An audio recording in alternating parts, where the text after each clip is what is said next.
This is the Healey Brothers Show. All right, so this is something new that we're going to be doing. It's just going through, find some exciting new developments within the automotive industry within a month. So this is all stuff wrapped up from the month of September, because now we're into early October. So a couple things we're going to touch on is Ford's new program that they're rolling out, which is from October to the beginning of the year. Chrysler's got incentives that came out this month. Got some new developments with what automakers have access to the Tesla charging network, and also that they're going to be changing their charging ports in the vehicle. Chevy added some stuff to the Blazer, and then probably the coolest thing is the Corvette Zora. We should leave that for them. We shouldn't even hint on it yet.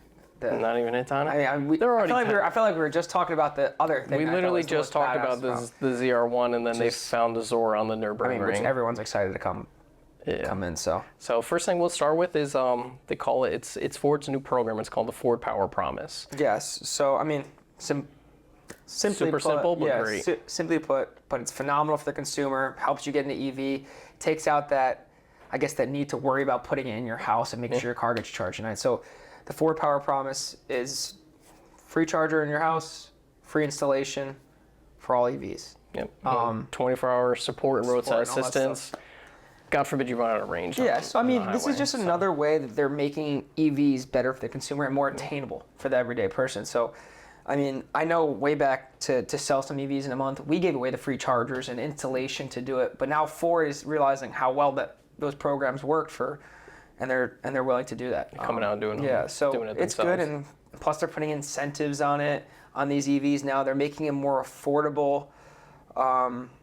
And do I think we're all the way there for full EVs, just to touch on it? No, I don't think we're all the way there. I think hybrid's still very important, but now the manufacturer and the consumer's understanding and finding that nice middle ground to have EVs in their everyday life with that peace of mind, which is still the biggest hurdle is the charging, is your battery life. And we'll touch on that in a little bit of what these OEMs are doing. There's a big hurdle that OEMs did that are making the peace of mind.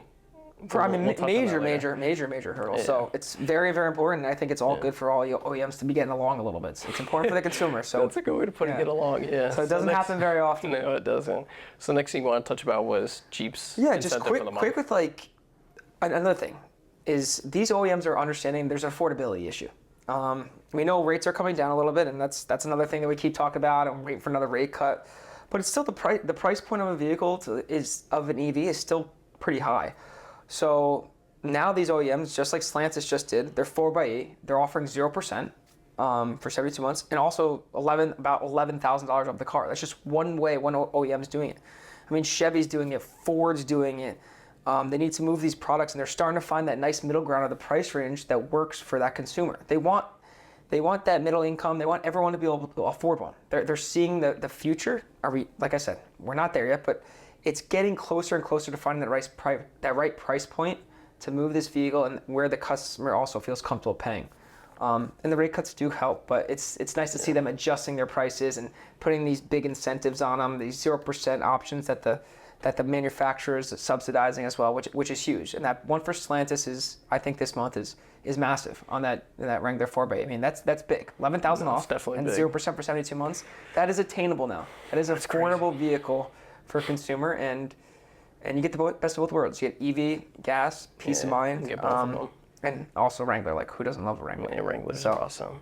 And then next thing that came out in the month of September was GM.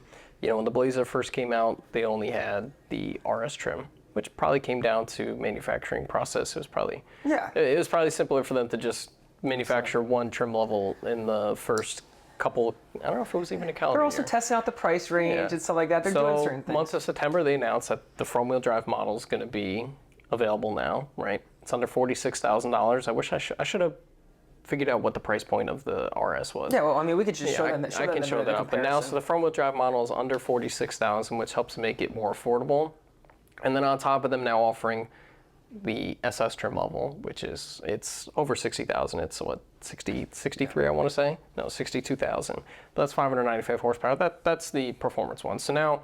You hit the gas on that. Your head's hitting the back of the seat. So now that was in the month of September. Chevy announced that these are now going to be available. I don't think we have any on our lot yet, but I'm sure that means that they're going to be coming soon, since they will be coming soon. Obviously, also the RS was like a trial, and I wouldn't say trial there, but so they were also feeling out the consumer too. Chevrolet.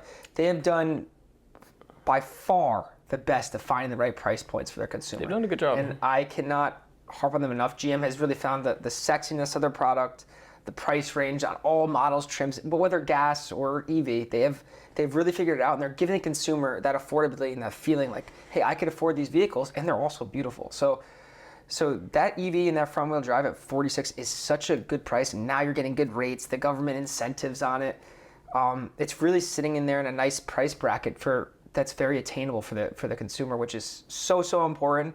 And again, I can't, like, Chevrolet and GM has really figured it out, I think, with their product lineup and their prices. Like, better than anyone. They're doing a good job. They're competing with everyone, and they're just like, they're slamming from their trucks to their big SUVs. I can't harp on them enough. They did the same thing with the Silverado, where it was just the RST was available at first. Yeah. So I'm guessing that's probably similar with what you said about feeling out the market. Yeah. When I think it was literally called like the first edition. There's RST. all these orders that on was that all too, you could have ordered at first, but now I want to say you can get the work truck available in Yeah, we'll just double check the Silverado as well. So they did the same thing. You were only allowed to get the one trim at first, but then as it went on, they're offering the other trims now. So that was what came out in September about the Blazer, but probably the biggest news with September was we were saying automakers now. Oh yeah, getting along. This is huge. So I mean, it's really big. This is the peace of mind for charging networks. Everyone knows Tesla has a phenomenal charging What is it, network. over 17,000? It's an insane number. It's something crazy. When like we that. talked with actually it was when we had who was from Hyundai?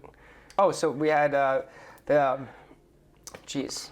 regional our regional sales manager was there, and then we had the vice president of sales in like the whole like half of the country. Yeah, I think call it something like that. I would have to look it up. But Yeah. phenomenal. So you're getting some real end information. There, And which is huge. what he said that Tesla did right was they built the charging network first, pretty much. Like that's why their product is so successful. It's not even necessarily about the product themselves. It's that their customers have more peace of mind compared to other EV customers. So now where this is just huge news is so many. You don't think it's little that they have Elon Musk, the greatest mind of our generation? That's probably a pretty. I think he sells a lot of cars himself too. Yeah, it's probably a pretty big portion, but the charging network is It's definitely it's a massive thing. Their it's a piece of consumers mind. never have to worry about it. So with that, now you have, I mean, a ton of automakers. It's not just most of our brands, but a ton of automakers have officially signed their contracts with Tesla. They have access to the Supercharger. So for us, it's Ford, GM, Stellantis is in talks, but Ford, GM, Kia, and Hyundai. They're all going to have it. Yeah, regardless. so They're all Ford, gonna have GM, Kia, and Hyundai, they have access as of right now to the Tesla Superchargers, which is phenomenal. I mean, for me, I may or may not own one, and I see some of these cars at the Superchargers now. Yeah. So you actually see more brands. I mean, you see even other random brands. You see. Yeah. So also the best part is like there's even OEMs like Kia giving away the adapter. Yeah. But also the adapter is very affordable, and you can bring up some of the options of it. I think one of ours is like $225. The other brands like $230. They're around like $200. They're affordable. The dealers have them. But this is a huge step another way for like the peace of mind. They have a bigger step with it. Yeah. That they're gonna adopt the charging. Oh, exactly. And then they're gonna switch over. Hyundai and Kia. I know Hyundai's with the Ioniq 5. It's like the next new models that they're starting to produce. Both Hyundai's new EVs, the ones that when they roll the 2025s, will have that Tesla. And the charge. Kia, I want to say it's the EV6 and the EV9. Both of them, they're actually going to produce which them are with sister companies, so they're all going to come out with it's called the NACS. You know, every charger port, they have a name to it, right? One's J1772, that's the standard level 2 charger or level 1. Then you have a DC fast charger, which is CCS. Those are the DC fast chargers. And then Tesla's is NACS. But that one, I don't know the abbreviations to CCS, to be 100% honest with you. Throw it up there. But I know NACS, the Tesla one, is North American Charging Standard. So now, basically the idea is automakers have partnered with Tesla. They're adopting their charging port, right? So the vehicles that Hyundai and Kia are producing this quarter, that'll be 2025 models. They're going to start producing with that. And then GM and Ford, starting in 2025, are going to start adopting the same thing. So this idea of, I mean, it's not going to happen overnight. It's probably going to be like a 5-year, maybe even longer process to have all new EVs try and adopt, at least in North America, Tesla's charging port. So, I mean, think about it. With your gas pump, everyone uses the same. Yeah. It's the same thing. You don't have to worry about the quick pump Ford actually established. You know, with the no cap. They're the ones was Ford's thing? Ford established that. That's pretty cool. So but now almost all manufacturers have it. Yeah. All have it. I mean, it's that little simple thing for ease of use and all that stuff. It's like our outlets. We all use the same kind of outlets. Except when you go to a different country. Yeah, different country and stuff like that. But there's also the adapters. Everyone adapts. So these adapters for now are huge. It gives that customer another thing like, oh, okay, now I can trust EV. I see Tesla chargers everywhere. They're partnered with Quick Check and Wawa, and we just talked about it before in our meeting. Yeah, we did. They're all down 87 and locally, and they're not just all middle of the road chargers. They're all the fast chargers now. So you can get your car charged. You don't have to sit there for 2.5 hours and find something to do to charge it. Yeah. And they're upgrading them all the time. Like Elon Musk, for him to open that up and everyone to come to agree how important it is, for people to start adopting more EVs. Granted, I don't think gas and oil are going to go away. But they will never. Having a nice balance of it, I think is phenomenal to give the consumer a choice and option to feel comfortable with whatever they buy. Yeah. Which is huge. It's all about the consumer, and the OEMs got together and realized you have to support the consumer, because you don't have a consumer, what business do you have? So it was actually nice to see them getting along, all this information coming up. I mean, it's huge news for the industry, and it's awesome to see, and I'm excited for the customers to really feel confident in purchasing. Because then what you said, there's the adapters, right? So if you do have, let's say, this model year, like a 2023 or a 2024 Ioniq 5, and you have this CCS, DC fast charging port in your car, then there's the adapter that will allow you to connect to the Tesla chargers. But then even after they start producing them with the NACS port, the Tesla port, they're also going to have an adapter that will still allow you to then connect to a DC fast charger. So all around there's going to be connectors to allow you to charge the different ports, but it's a process they're going through to try and make it a standard for cars to eventually have the same thing and be able to access all chargers. So, and I think the biggest thing is the peace of mind, right? I mean, for Tesla owners, right, they generally just have one app on their phone and they find Tesla chargers. When you got ChargePoint, you got Evolve New York, or you got all these other things. A lot of them, the million ones that to find they approach us all the time. So you got to find them with different apps and stuff like that. So to talk about just ease and peace of mind for these automakers that have partnered with Tesla already, it's going to be a great thing for consumers. It's it's definitely amazing news. So who would have ever thought a million years for all these OEMs to get along? I don't know. I definitely didn't know. That was a big thing for the month of September, is not only the partnership, but then they're actually going to start changing their ports. Again, you're joining forces with probably the most amazing charging network that someone ever built out, and he just makes everything better and better and better. He never stale, so it's only the chargers are going to get faster. The ports will only get easier to use. I mean, talking about them getting faster, put in perspective, the one that's at Cosmos, it's 150 kilowatt, but the two newer ones, they put the one in Fishkill and the one in LaGrange, which is the one I use, they're 250 kilowatts. So the older ones were 150 kilowatts, and they do still charge your car pretty fast. I've charged a Newberg before, but then, Have you used the new ones at our facilities yet? Not for my car, no. So mine's a 2018, so if I want to use a DC fast charger, I have to go get a hardware update from Tesla to be able to use DC fast chargers. You in, right? It's on over the air, that one? No, it's not over the air. I have to go. Most of theirs are over the air, but some of them I can use J1772. I can use level 2 chargers, but DC fast chargers, I have to, 1, go buy an adapter, and 2, get a hardware update. But now it's worth it, because now everyone's coming in. 100%. And newer Teslas, that's not a thing. You can connect to DC fast chargers. Mine's just 2018, so I got to go get a hardware update, and I just haven't done it yet. The ones we have in our facilities that charge, they're charging a car in 20, 30 minutes. Yeah, they're just as fast. They're just as fast as Tesla Superchargers, truthfully. So, some cars are faster than others. Obviously the battery range that you're at matters too, right? If you're under 20%, it's going to take a little longer, and if you want to go from 80 to 100, it's like your cell phone. It always takes a little longer. It's very similar kind of. The way they do it is, the first 20% charges slowly. Some of it's all for the health of the battery. So the first 20% charges slowly. Then the next 60%, so 20 to 80, charges really fast, and then the last 80%. The last 20% from 80 to 100 is really slow, because the amount of kilowatts it's using just dwindles the closer it gets. So, so that is really. You've definitely done your homework since driving one. No. So I had a Needy for a little bit. Obviously, I go back and forth, and I can never keep a car. I'm just all over the place with it, because I always want to try new stuff. But I keep this one. That's a lot, but this information is good for the consumer. Just this one little bit of information can literally change the consumer's mind on what they want to purchase. And I'm sure it opens the door for so much more, which is awesome. Our sales team will definitely tell you about the news with them. 1,000%. We have the best sales trained staff probably in the game. So so if you come in, they'll tell you have access to that. Absolutely. And Stellantis is in talks. Or just shoot us a message. We'll give you all the information you need to know. Hopefully Stellantis signs that contract soon. But forget about EVs. So that's pretty much everything with the EVs that really was important in the month of September. Chevy, man, what the?